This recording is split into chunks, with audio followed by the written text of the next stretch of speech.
Hey everyone, welcome back to Live a Little. This week I am continuing the last week's video. If you remember, we just made these really adorable Noel ornaments.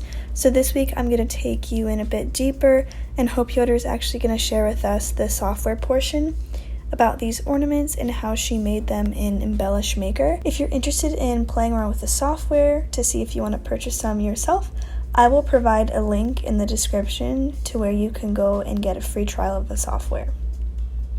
This is how to do the puff foam letters for the Noel.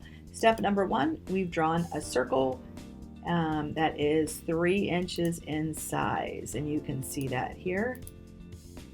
It's 3 inches.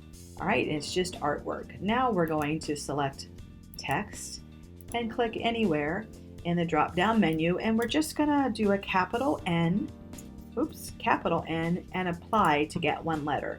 And when I lower this into my circle, I want it bigger, and to see how big or how little you can go, you're gonna hover your mouse over the text, and I can see that I can go, the maximum height is 2.99. So let's just try it at 2 and apply.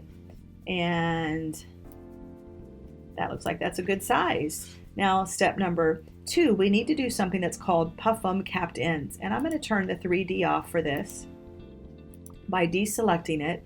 And then I'm going to zoom in right here on these letters. All right, now I'm going to go back to the letter N and the properties.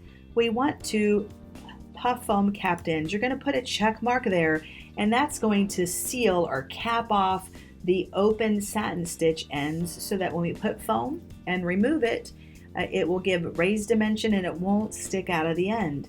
So let's click apply, and you can see right there all those stitches that's going to seal it in.